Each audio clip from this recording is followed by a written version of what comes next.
Qu'est-ce qui explique qu'un pays soit inscrit sur la liste grise du Gafi? Il faut dire qu'il y a des évaluations qui sont faites et si les évaluations montrent que le pays présente des défaillances stratégiques dans les dispositifs de lutte contre le blanchiment des capitaux et financement du terrorisme, les Gafi placent le pays donc sur la liste grise. Effectivement, en 2021, l'analyse qui a été faite et l'évaluation a démontré que dans les dispositifs du Burkina, il y avait des défaillances.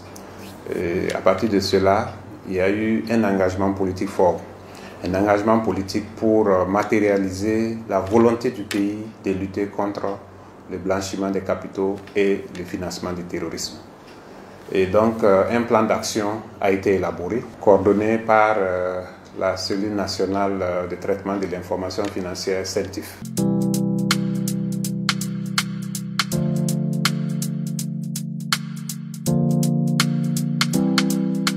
Ce plan d'action a relevé des actions en ce qui concerne le plan législatif, des actions sur le plan technique et aussi des actions sur le plan institutionnel. Mais tout repose bien sûr sur la volonté politique. Effectivement, en ce qui concerne le Burkina, les plus hautes autorités ont marqué leur engagement fort pour que le Burkina puisse sortir de la liste grise. Parce que la présence d'un pays sur la liste grise a beaucoup d'implications.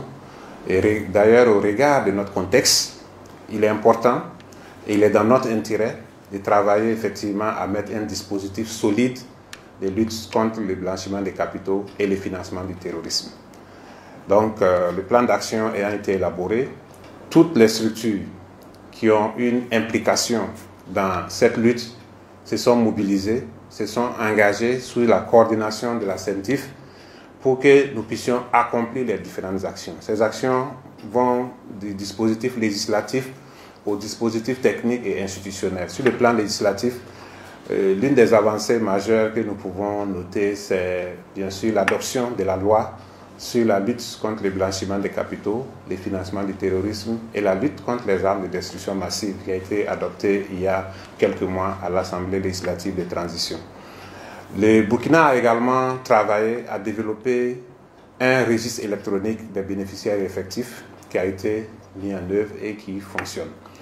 Et il faut dire aussi qu'il y a un travail qui a été fait avec les autorités de supervision et de contrôle, avec les assujettis, et tous les acteurs ont joué leur rôle. Et après cela, le Gafi a fait un déplacement au Burkina au mois d'août pour venir faire ce qu'ils appellent la visite de terrain. Parce que jusque-là, ce sont des échanges de documents et aussi il y a des réunions de face à face avec nos structures.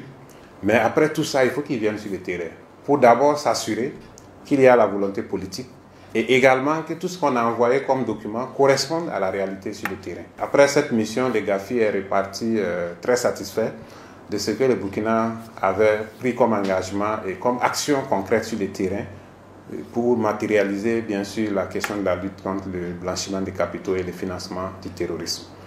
Donc après la visite de terrain à Ouagadougou, on attendait la plénière. Et à l'issue de la plénière, le Burkina a été félicité pour l'engagement politique fort et bien sûr pour tout ce qui a été fait en termes d'action. Et la sortie du Burkina a été actée en ce qui concerne donc sa présence sur la liste grise du Gafi.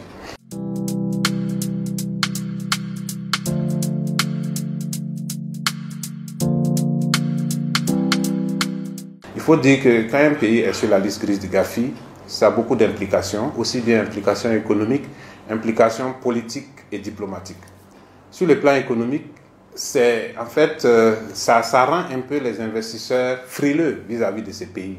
Les investisseurs vont estimer que un pays qui est sur la liste grise, son système financier n'est pas efficace, etc.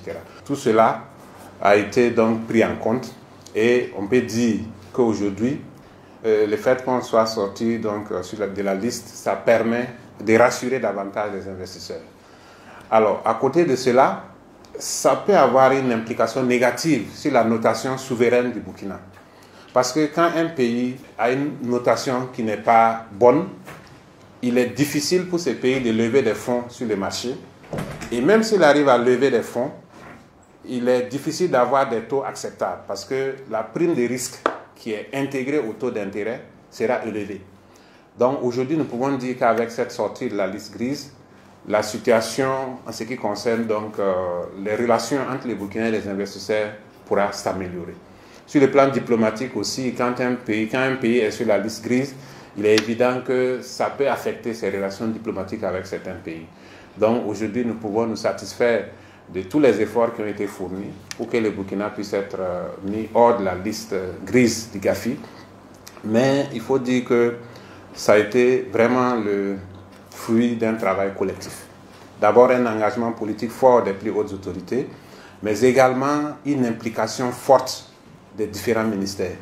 Je ne pourrais pas citer tous les ministères qui sont impliqués, mais ceux qui ont vraiment été au premier rang, en plus du ministère de l'économie et des finances, nous avons les ministères de la justice, les ministères de la sécurité, les ministères en charge des libertés publiques. Au-delà, vous avez le ministère du commerce, vous avez le ministère de l'urbanisme, chacun en ce qui concerne un pan des actions. Et bien sûr, les équipes du ministère de l'économie et des finances, coordonnées par la cellule nationale de traitement de l'information financière. Donc, c'est tous ces efforts qui ont permis aujourd'hui à ce que le Burkina puisse sortir de cette liste grise. Mais il faut dire que la sortie de la liste grise ne doit pas être considérée comme une fin en soi. C'est une étape importante franchie, c'est une bataille gagnée, mais il faut maintenir le cap. Maintenir le cap, ça suppose que nous devons toujours être vigilants sur toutes les questions de lutte contre le blanchiment des capitaux et le financement du terrorisme.